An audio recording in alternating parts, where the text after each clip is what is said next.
Hello everyone, hope you're doing well. I thought we would have a look at some of the devlogs that have come out over the last few days because, well, they've been mounting up and it's nice to see some new information on top of what we've seen on the dev server. The first devlog that I'd like to look at is the Ariete Certezza. This is a new Ariete that is coming in for the Italian tech tree. It's going to be a rank 7 premium vehicle, and you can pre-order it to get yourself a bonus decal, which is the 32nd Tank Regiment coat of arms decal, and also the Iron Heart title, plus 20 days of premium account and 2,500 golden eagles. So this vehicle is exactly the same as the standard Ariete. The only difference is a cosmetic change. It has a really cool camouflage on it and also has access to some different exhausts and some other different factors. The main thing is, though, it is just an Ariete. This isn't something that's going to take the world by storm. It is one of those vehicles that will be very good at grinding through the Italian tech tree. I generally feel like the Centauro is probably a better option, though, but if you want to pre-order it, I'll leave a link in the description and also in the pinned comment. This vehicle also has access to DM53, which is a very powerful round. They also recently buffed it, giving it a 5-second reload, so making it stronger, because to be honest, it was a little bit weak. The armor on it is not great, but the main issue that the Ariete has is the fact that it has the old school ammo location similar to the M60. So if you shoot on the left hand side of it, it knocks out the crew, and if you shoot on the right hand side of it, it hits the ammo. So there's no way you're surviving if you get shot. A lot of other MBTs have a lot better survivability, mainly down to the positioning of not just the crew, but also the ammo in the vehicle itself. There was also a devlog for the 2S19s. There are two of them that are coming into the game this update. You have the M1 and you also have the M2. Basically, the development of the 2S19 MSTAS began at the Euro plant in 1976, and later on design bureaus of several companies of the Soviet military industry were involved in the work. The first one was released in 1983, and a year later, field tests began with the 2S19 being accepted into service in 1989. Based on operating experience, some shortcomings of the vehicle appeared, primarily related to the imperfect fire control system.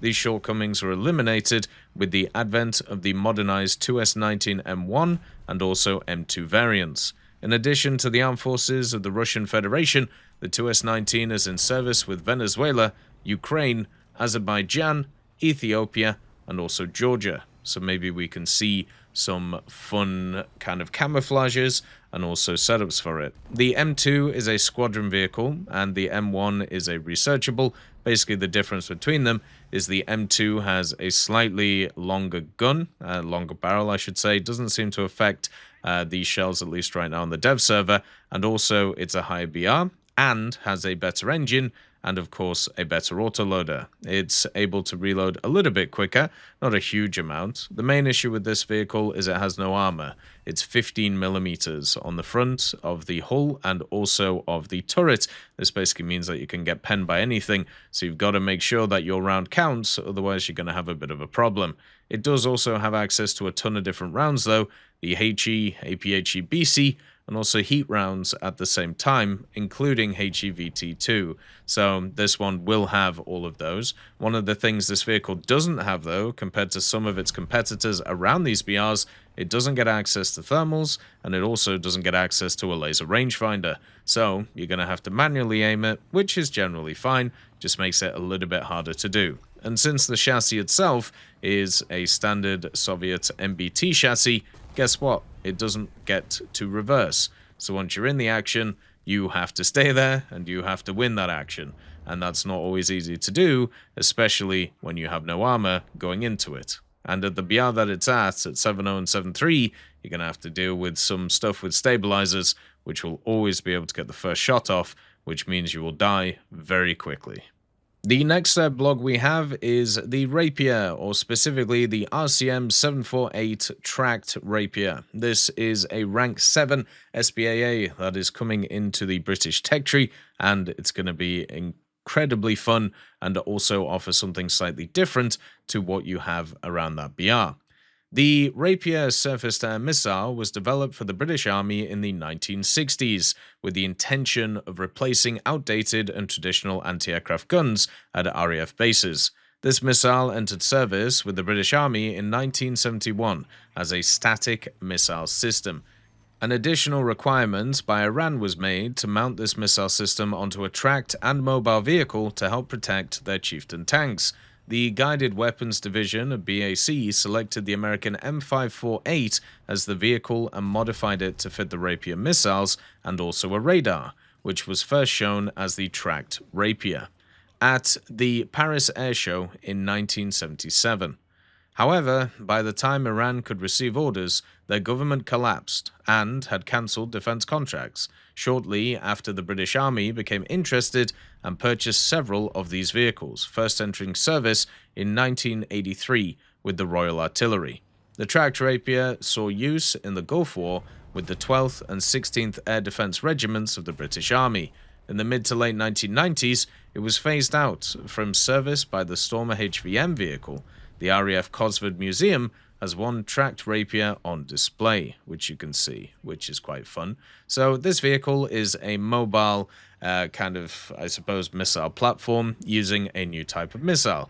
The interesting thing about Britain is they now have an area in their tech tree where they have 5 different kind of missile or general AAs, and the thing about them is they're all very different. The Stormer AD has the 25mm and the Stingers, so it's much better at dealing with kind of aircraft, or I should say airplanes, from a kind of mid-tier distance. You have the Stormer AD, which is better at dealing with helicopters because of its radar and also tracking and the fact it only has kinetic missiles. You have the Strela, which is slightly better at longer range compared to the Stormer AD, but doesn't have access to the gun. And then also you have the OSA, which is more designed for very long range AA combat with kind of SACLOS missiles. The RCM Rapier is very much a machine which is good at dealing with those, but also at the same time it is optically guided, meaning that you can deal with helicopters, you can deal with planes, you can deal with anything that's coming in, and also, at least right now, the missiles are pretty maneuverable, so they're quite nice to use. The only issue with it is the general range of the missiles is only up to 7 or 8 kilometers, which I know sounds okay, but since we have weapon systems now that can go further than that, it's going to be annoying. So in general, when looking at this type of vehicle, it's nice to see that it's in the game and will offer something that's very good for the British, and I'm looking forward to playing it.